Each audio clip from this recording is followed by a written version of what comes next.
Shalom saudara, bertemu kembali di channel RPG, Renungan Penyejuk Jiwa. Video ini adalah video kedua dalam topik mengalami ketentraman hidup yang sejati. Apakah saudara punya request atau permintaan untuk topik-topik yang dibahas di Renungan Penyejuk Jiwa ini? Silakan ditulis di kolom komentar YouTube dan saya akan jadikan pertimbangan untuk menjadi topik yang akan dibahas di video-video selanjutnya. Puji Tuhan saudara. Sebelum kita akan melanjutkan renungan hari ini, terlebih dahulu kita akan mendengarkan sebuah lagu penyembahan yang akan memberkati kita semua. Selamat mendengarkan.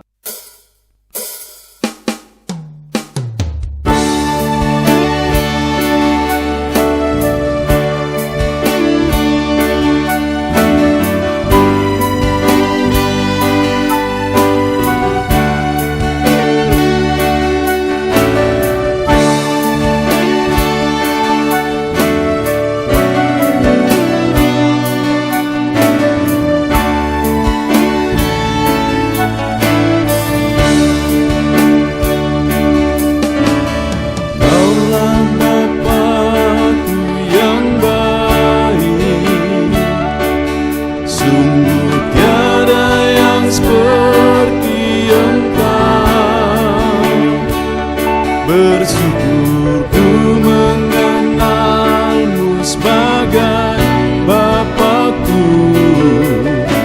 Kaulah Bapakku yang baik. Saat ku panggil kau Bapa, kau ada. Ini ku berseru Bapa, kau rasakan hangat kasih-Mu Bapakku. Kaulah Bapakku yang baik.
Puji Tuhan saudara, sebuah lagu penyembahan yang telah memberkati setiap kita saat ini. Apakah saudara merindukan ketentraman hidup dalam perjalanan kehidupan saudara? Tentu saja setiap kita merindukan ketentraman hidup, kenyamanan dalam kehidupan kita. sukacita dalam kehidupan kita.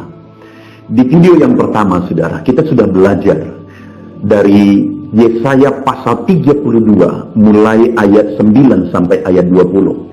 Kita sudah belajar bagaimana firman Tuhan datang menegur umat Tuhan pada waktu itu. Di mana di ayat 9 mulai Tuhan berbicara kepada mereka, menegur mereka karena mereka sedang mengalami kenyamanan. Dan kenyamanan yang sedang mereka alami itu mereka dasarkan kepada kelimpahan yang sedang mereka alami. Karena mereka mengalami kelimpahan dari hasil ladang mereka, itu ada di ayat yang ke-12. Sehingga mereka merasa nyaman, merasa tentram dengan itu semua. Tapi firman Tuhan datang kepada mereka. Dan firman Tuhan berkata di ayat yang ke-11, gentarlah hai orang-orang yang hidup tentram, perempuan-perempuan yang hidup tentram dan aman. Ayat 12 juga demikian, ratapilah ladangmu yang permai dan pohon anggurmu yang berbuah lebat. Jadi Tuhan memerintahkan mereka malah gemetar dan meratap saat semuanya berkelimpahan. Saat mereka merasa aman dan tentram atas kelimpahan yang mereka alami. Dan firman Allah berkata dan menegaskan supaya mereka gemetar dan meratap sampai di ayat 15, di mana di sana ditegaskan sampai dicurahkan roh dari atas. Kita sudah belajar bahwa firman Tuhan mau menegaskan, mau mengajar umatnya bahwa janganlah kamu mendasarkan sukacita dan kenyamananmu berdasarkan kelimpahan perkara dunia. Tapi nyaman dan tentramlah kalau Roh Kudus ada dalam hidupmu, kalau Roh Kudus bekerja dalam hidupmu. Jadi kalau engkau sedang mengalami ketentraman hanya karena perkara dunia, maka firman Tuhan menegaskan, merataplah sampai Roh Kudus dicurahkan. Demikian juga kita saat ini, saudara. Mari kita bertanya kepada diri kita semua, adakah Roh Kudus sedang bekerja memberikan ketentraman dalam hidup kita? Ataukah saat ini kita sedang merasa tentram dengan perkara dunia? Kalau itu yang terjadi, maka firman Allah menegaskan bahwa merataplah dan gemetarlah sampai Roh Kudus itu bekerja dalam hidupmu. Sampai kamu mengalami satu ketentraman dan kenyamanan yang bersumber dari Roh Kudus. Dan di video yang pertama kita sudah belajar, kalau Roh Kudus itu yang menjadi sumber ketentraman kita, Roh Kudus itu yang bekerja mengerjakan kenyamanan, mengerjakan ketentraman yang sejati dalam hidup kita, di tengah keluarga kita. Maka di video pertama kita sudah belajar di ayat 15 tadi, maka padang gurun akan menjadi kebun buah-buahan. Jadi ada satu perubahan besar, dan kebun buah-buahan itu akan dianggap hutan. Jadi apa yang terjadi, perkara yang terjadi oleh karena kelimpahan dunia tadi, dianggap malah hutan oleh karena karya Roh Kudus. Jadi satu kualitas yang jauh lebih penting dan lebih tinggi dari yang bisa dikerjakan dunia.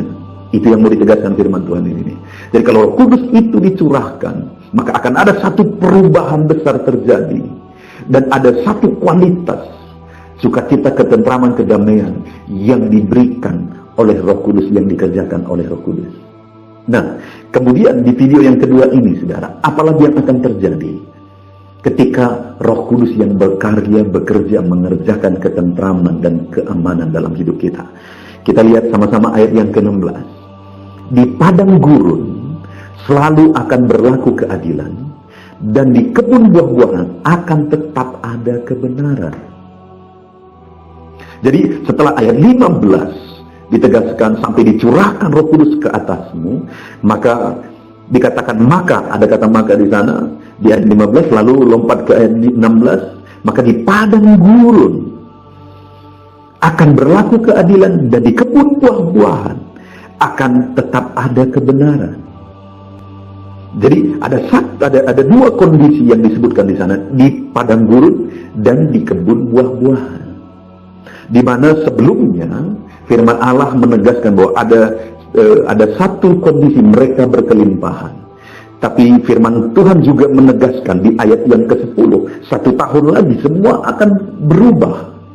Semuanya akan lenyap. Jadi dalam waktu singkat akan ada satu perubahan, bahwa semuanya akan lenyap. Jadi ada satu kelimpahan, ada satu penderitaan, semuanya lenyap. Tapi kalau Roh Kudus datang, maka akan ada satu kelimpahan yang baru dengan kualitas yang baru, satu perubahan yang baru dengan kualitas yang baru. Lalu kemudian di ayat 16 dikatakan di padang gurun, di satu kondisi kekurangan. Lalu kemudian di kebun buah-buahan, di satu kondisi kelimpahan. Dan dikatakan di padang gurun itu ada keadilan, dan di kebun buah-buahan ada kebenaran. Artinya yang kedua, saudara, kalau Roh Kudus yang menjadi sumber sukacita kita, kalau Roh Kudus yang menjadi sumber ketentraman kita, kalau Roh Kudus yang bekerja dalam hidup kita dan di tengah keluarga kita, ada dalam kondisi-kondisi seperti padang gurun, ataupun kondisi seperti kebun buah-buahan, kelimpahan, kondisi sulit, kondisi kelimpahan, kondisi baik, maka firman Tuhan berkata di sana akan terus ada keadilan dan kebenaran. Artinya di sana akan ada satu tindakan yang benar, yang adil.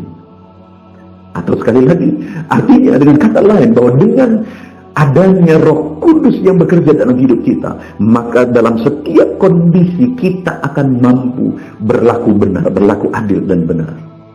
Kita bisa hidup benar, sehingga Roh Kudus akan tetap bekerja dalam hidup kita, dan sukacita itu akan terus dikerjakan. Ketentraman dan kenyamanan itu akan terus dikerjakan ketika Roh Kudus tetap bekerja dalam hidup kita, baik dalam keadaan sulit, baik dalam keadaan senang. Roh Kudus tetap bekerja sehingga kita akan tetap berlaku dan bertindak benar, sehingga sukacita itu juga akan terus dia kerjakan dalam setiap kondisi.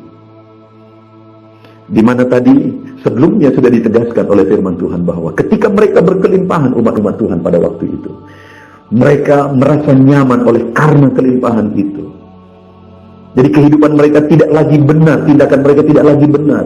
Mereka tidak lagi mendasarkan ketentraman mereka oleh karena Tuhan yang memberikan kelimpahan itu, tapi mereka bersukacita dan merasa tentram oleh karena kelimpahan yang diberikan oleh Tuhan. Tapi kalau kita, saudara, kita belajar dan sadar bahwa Roh Kuduslah menjadi sumber kenyamanan dan ketentraman hidup kita, dan kita izinkan Roh Kudus yang berkarya dalam kehidupan kita, maka firman Tuhan berkata, baik di padang gurun, baik di kebun buah-buahan akan ada keadilan dan kebenaran. Akan ada karya Roh Kudus di sana, dan kita pun akan tetap bertindak benar oleh karena Roh Kudus yang mengerjakannya dalam hidup kita. Dan di sana pun akan tetap ada sukacita yang sejati karena ada Roh Kudus yang mengerjakannya dalam hidup kita. Itu sebabnya di video yang kedua ini saya menegaskan kepada saudara, mari kita bersama-sama mendasarkan sukacita kita, ketentraman hidup kita itu berdasarkan Roh Kudus yang bekerja dalam hidup kita. Mari kita rindukan dan memohon supaya Roh Kudus terus bekerja dalam hidup kita, di tengah keluarga kita, supaya dia mengerjakan sukacita itu. Dan kalau itu yang terjadi, di video yang pertama kita sudah belajar akan ada satu perubahan besar, dan ada satu sukacita yang kualitasnya jauh lebih tinggi. Lalu kemudian di video yang kedua ini, dalam semua kondisi kita akan mampu untuk hidup dalam keadilan dan kebenaran karena Roh Kudus yang akan mengerjakannya. Ada terlalu banyak orang yang ketika Tuhan memberkati, hidup mereka hancur karena mereka tidak mampu hidup dalam kebenaran dan keadilan yang dikerjakan Tuhan ketika mereka diberkati. Ada banyak orang juga yang hidupnya susah dan akhirnya hidupnya hancur dan meninggalkan Tuhan karena mereka tidak mampu untuk hidup dalam kebenaran ketika mereka hidup susah.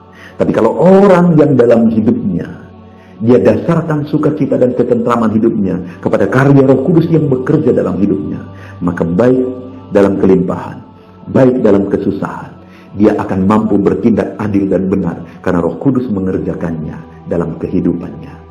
Dan dia akan mengalami sukacita dan ketentraman yang sejati, baik dalam keadaan sulit dan senang, karena Roh Kudus yang mengerjakannya dalam kehidupannya.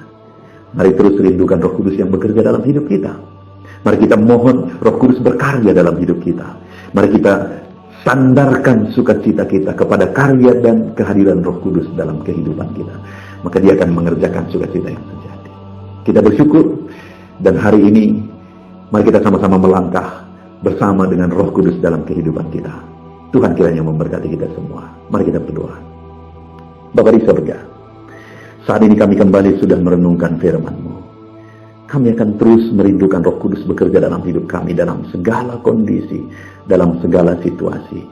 Sehingga sekalipun di padang gurun dan di kebun buah-buahan, dalam situasi sulit, dalam situasi senang, kami mampu terus melangkah dan bertindak benar dan hadir dalam kehidupan kami, karena Roh Kudus yang mengerjakannya dalam hidup kami, sehingga kami pun akan terus hidup dalam sukacita yang sejati.